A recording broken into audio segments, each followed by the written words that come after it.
Man, I love that song. I think eventually I'll change it as the intro, but for now I just absolutely love that song. And that is a beat I found on YouTube. The guy's name that made it is Bamify Beats. Go check him out.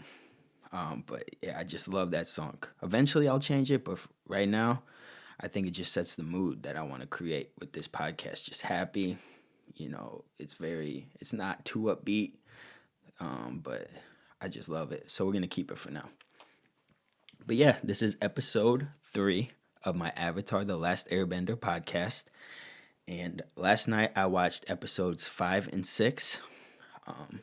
They were good. Episode 5 especially. I love that episode. That's when Aang went to the Earthbending temple, and that shit was nice. A couple episodes ago, they went to the Airbending temple, and that was vacant. It was still nice, but it was vacant. Now they went to the Earthbending temple, and that shit was popping. They had guards out front. We met the Cabbage Man, and I actually have a story about the Cabbage Man, but I'm gonna tell that a little bit later on in the episode. But yeah. So let me think about what happened. So yeah, they right off the bat they went to they got to the Earth Temple, and I started thinking, like, if I was in this show, what nation would I be in? I definitely wouldn't be in the Water Nation because they live in the South and North Pole, and that shit, I don't really do good in the cold, so I cannot do that. Wind would be alright, but I started thinking more, and I would definitely be in the Earth Nation. 100%. First off, as long as you're on Earth, you can bend something. If you're in the Earth Nation and you're on Earth, there's something you can move. See, if you're not by water and you're a waterbender, shit, you might as well not have a power. Air is a good one too because there's always air around unless you're underwater. Earth is the only one that you could bend any.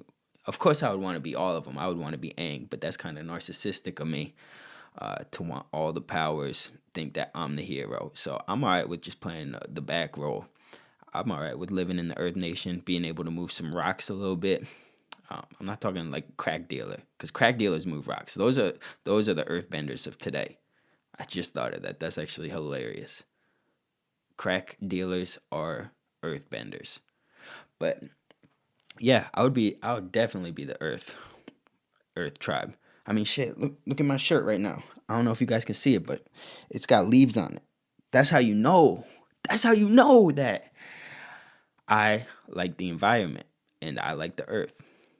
I didn't plan this. I just thought of it. I saw myself in the reflection. But yeah, Earth Nation all day. And then I started thinking there should be 5 elements.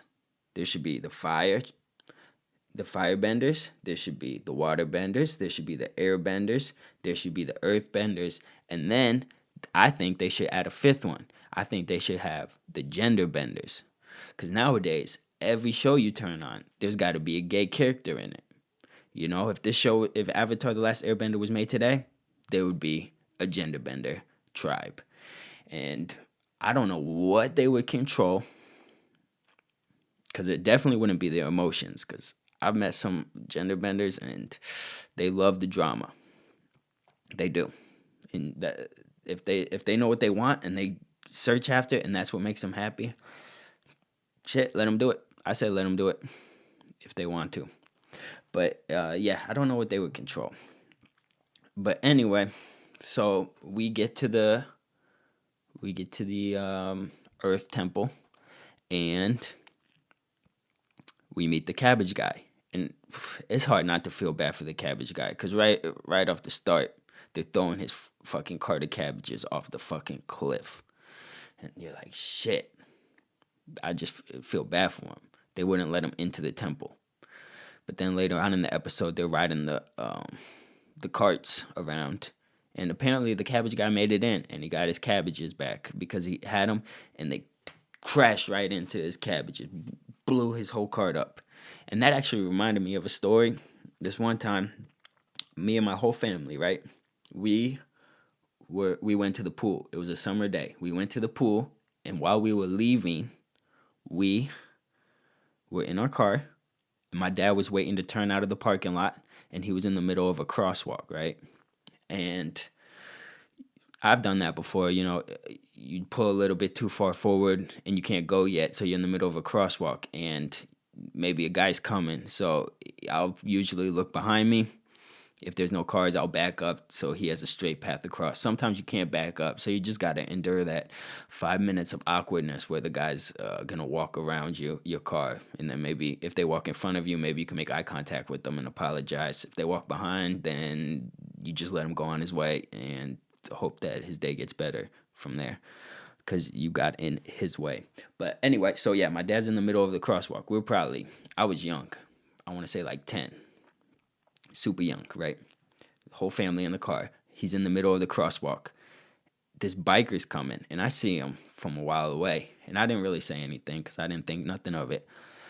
Either the biker didn't see our car in the middle of the crosswalk, or he did it on purpose, but he smacked into the side of our car.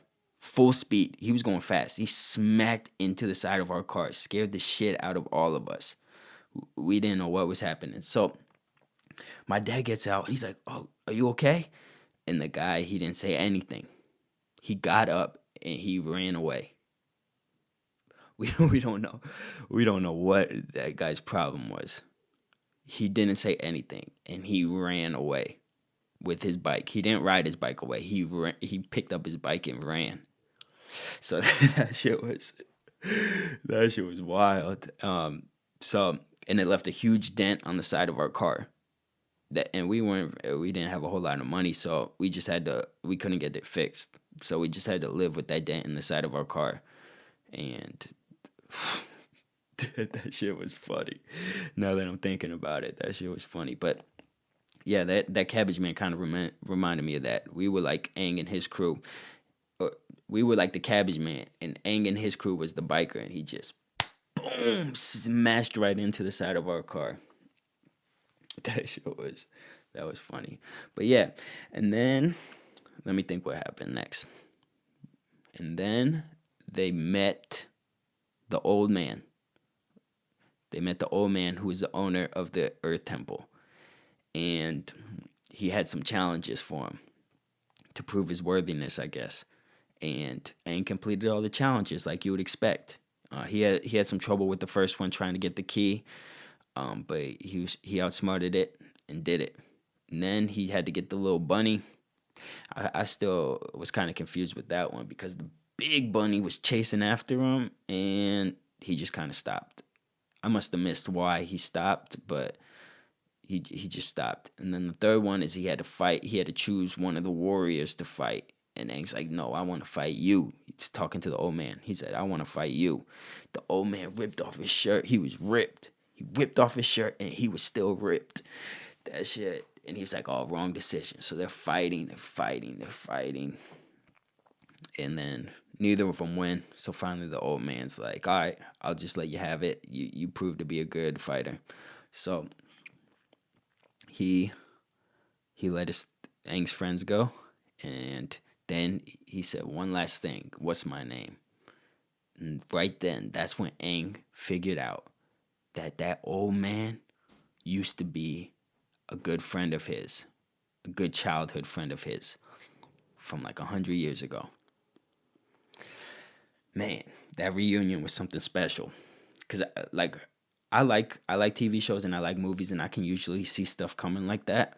But that blindsided me. I did not expect that one bit. So that was a cool twist.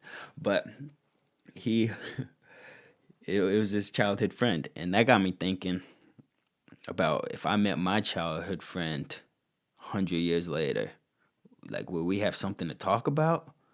Would we just reminisce about the past, or what? I remember, this actually makes me sad. So my friends, I have 3 friends growing up. Gavin, Carl, Kyle. And two of them lived across the street, one lived to the right of my house. So we would literally all day, we would play together.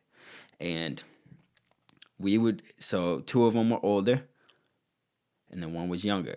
The two that were older, we used to always say when we were in elementary school, we're like, "Oh, you got to get held back so then I could catch up to you, so that way we can be in the same class." And they're like, "Oh yeah, my mom would be mad though if I got held back. So you gotta skip a grade and come up to me so we could be in the same class. That would be so fun." I'm like, "Yeah, yeah, yeah, yeah, yeah." Of course, I wasn't smart enough to skip no grade, so that didn't work out. But this is what made me sad: is when we get to high school, we went to the same high school. Me and the guy that lived to the right of me, the other two across the street, they went to a different high school. But the one that went to the right of me, lived to the right of me, we ended up getting in the same math class. I think it was probably my sophomore year, his junior year. We're in the same math class. He sat a couple seats in front of me, and we did not talk at all. Like, we didn't say hey in the morning, and that shit makes me real sad. We just grew apart. We just weren't friends anymore, and I really wish that I would have said something. That shit that's sad. But that's life. You gotta move on sometimes, and you just grow apart from your childhood friend, and that's hard, but it happens. I remember when we were kids, we would play all day, all different games. And when you play games, you run that risk that someone's gonna get mad. "Oh, you're cheating. Oh, I shouldn't have lost." Oh, like a whole anything. They could be mad about anything. And when that happened, the worst thing you could do is leave. If you wanted to like prove to them like, "Oh, you're gonna cheat in this game," then fuck it, I'm leaving. I'm going back inside where it's cold, where I got air conditioning. So the worst thing you could do is leave. So if someone said, "You know what, I'm just gonna go home," we would do everything we could to try and convince them to stay. Right? So we all, like, when you say you're going in, you had to go through the garage door, because you're usually all muddy and stuff. So that was just a rule by all the families. You had to go in through the garage. So they would open up the garage and go in. And while they were closing it, you didn't want them to leave, right? So while they were closing it, you would stick your leg under the garage door and hit the trip, the laser sensor, to make the garage go back up. Oh my God, they would get so mad when you do that. They would get so mad.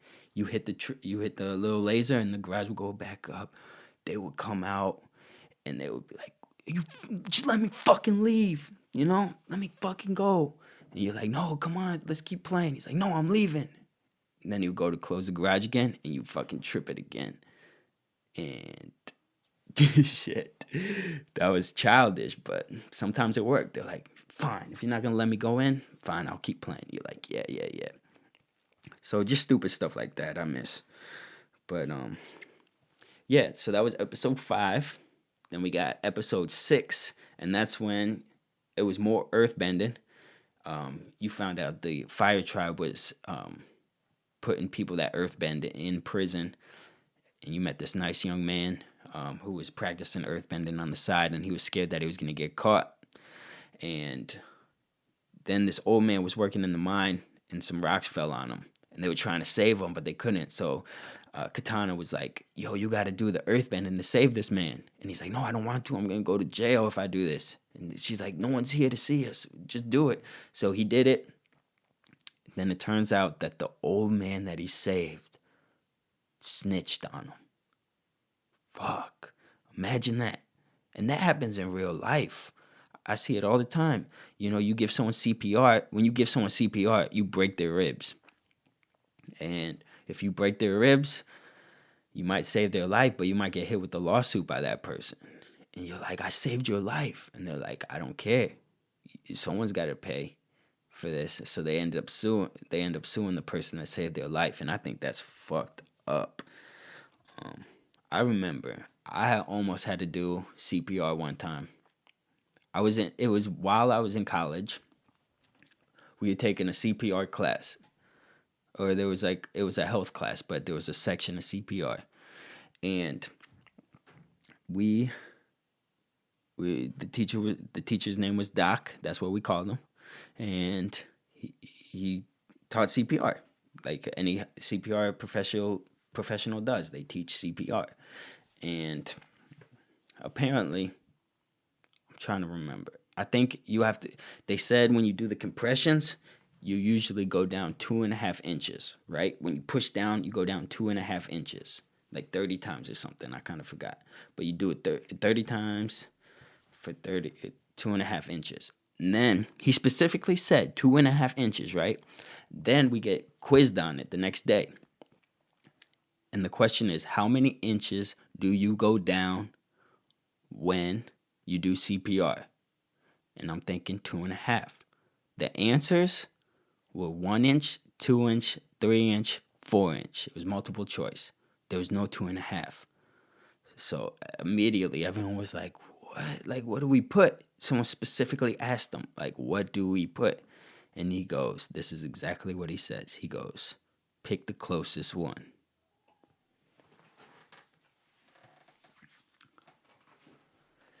You know, I'm not very good with math. I'm not really good with rounding up or anything like that. But 0.5 is exactly the middle. So how can it be closer? How can 2.5 be closer to 2 or closer to 3? So you just really had to guess on that one. But anyway, going back to when I almost had to give CPR. So I was at work one time. I worked on campus, and I was riding around in the truck. I did some maintenance, so I had a truck that I would ride around in, and I was driving down one of the streets, and this old lady was walking out of the building, and I was driving, and out of the corner of my eye, I just see her collapse. I fucking stepped on the brake, jumped out, because I was taking the CPR class at the time, so I'm thinking, this is perfect time. It's fresh in my brain. I'm gonna save this lady's life. So I go running up to her. I'm like, "Are you okay? Are you okay?" And she's getting up, and she's like, "Oh, I just tripped." That's what she said, the old lady. She's like, "Oh, I just tripped," and I'm like, "Oh, damn. Okay, I'm sorry to bother you."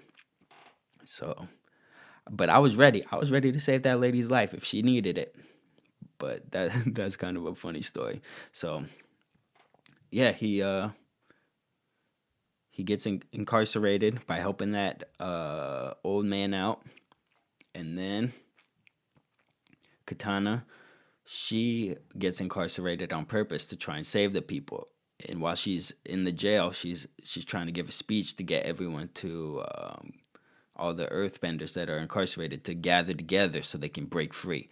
And nobody's listening to her. They're all defeated.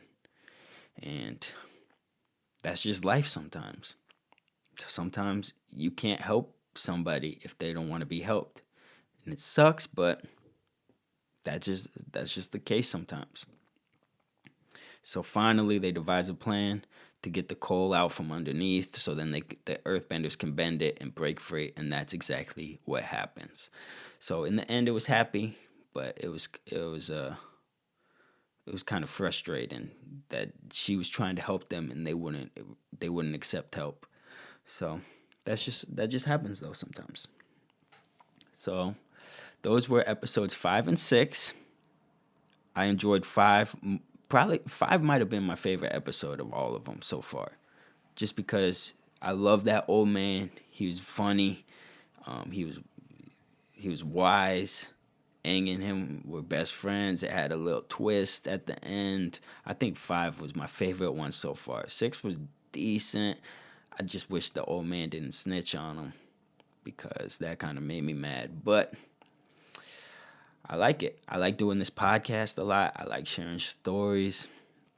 It's fun. So I'm going to keep doing it. I'm going to try and pump them out. I don't know if I'm going to be able to pump out one video a day like I have been doing, but I'm going to try. I enjoy it, so that's motivation enough for me to do it.